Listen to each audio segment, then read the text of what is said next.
love video games, but I love some games more than I love others. So today, I bring you my top 10 video games of all time. Hi, I'm VeryWiseGaming. If you disagree with me on anything on the list, make sure you cry about it down in the comments. But be aware that if you do, I will find you. And I will kill you. I mean, after all, I'm a certified chicken nugget gobbler, so I'm pretty sure I know what I'm talking about when it comes to games. Also, I'll be restraining myself from listing any online games, as they tend to change in quality over time, so no MMOs, Battle Royales, or any other similar games are going to be put on the list. We're going to start with Half-Life 2 as number 10. For anyone who's not aware, Half-Life 2 is a first-person shooter game developed and released by Valve in 2004. Just like the original Half-Life, Half-Life 2 combines shooting, puzzles, some horror elements and storytelling to deliver a unique experience for its time. The opening is great.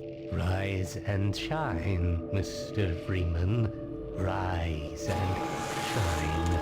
The first-person shooter aspect is flawless, and is overall a great game to experience even if you want to try it nowadays. Yes, some elements haven't aged very well, but considering Garry's Mod is based on the same game engine and is one of the most popular games on Steam, you can definitely go past those elements for an overall great game experience. On number 9 goes the good old GTA Vice City. If you're one of the people watching this video, I don't need to explain to you what GTA is, as everyone knows that. But for anyone who doesn't know which GTA that is, GTA Vice City is the fourth main entry in the GTA series, following its previous installment GTA 3. It's set in 1986 within the fictional Vice City, which is based on Miami and Miami Beach. The story, similar to any of the franchise, follows a mobster named Tommy Vercetti's rise to power after being released from prison and becoming caught up in an ambush drug deal. Gameplay-wise, it's a third-person shooter with a mix of open world, vehicles and story missions, and is overall appealing to people for its chaotic freedom. To be completely honest, I could have put any GTA on this spot, but I chose Vice City as it was the first GTA I've ever played on my personal computer, and it just holds that little special place in my heart over any other of the series. Number 8 is...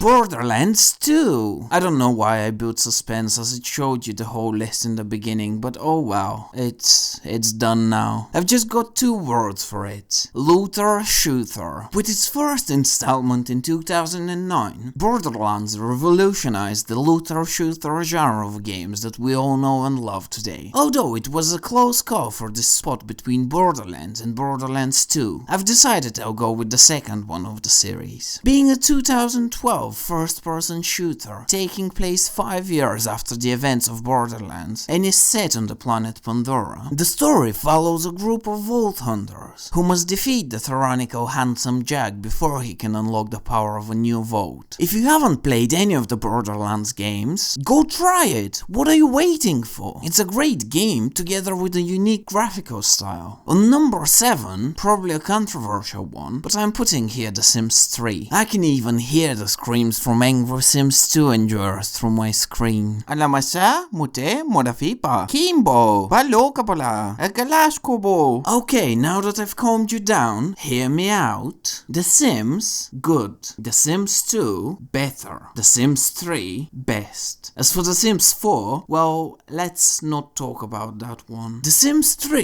is a 2009 life simulation masterpiece, when you manage different characters in daily activities like working, showering and socializing, while avoiding real-life activities such as working, showering and socializing. It's one of those games that allows you to do things you can never do in real life, such as making YouTube videos, having working relationships with friends and loved ones, or getting laid. And because of that, it goes in the number 7 spot. Number 6. Fun fact, that's my favorite number between 5 and 7. The Witcher 3 Wild Hunt. world. Released in 2015, this RPG is still one of the best looking pieces to this day. Another fun fact, that's the game that forced me to make my first ever custom built PC so I can play it when it comes out. With graphics to match most current titles, gameplay to make you feel like you're on crack, and story to put film and book writers to shame. I think it's kinda alright. It won Game of the Year in 3 different award shows, and continues to release updates and DLCs to this day. If you have 100 hours to kill in a great RPG, this one might be the one for you. On number 5, we have We Were Here. Most of you are probably thinking, what the fuck is this game? I've never heard of it. Well, first of all, you should have. And second, well, let me enlighten you. Do you have a good friend, a loved one, maybe a girlfriend or a wife that enjoys video games? Well, install We Were Here and you can find out how good of a friend you really are, or how much you want that relationship to continue. We Were Here is a series of 4 games as of the date of this video that would put you and your co-op partner through various puzzles that you must work together to solve. Each of you has a walkie-talkie to communicate with each other, which is what allows you to solve the puzzles you'd face. This game has left an everlasting emotion within me that I cannot really explain.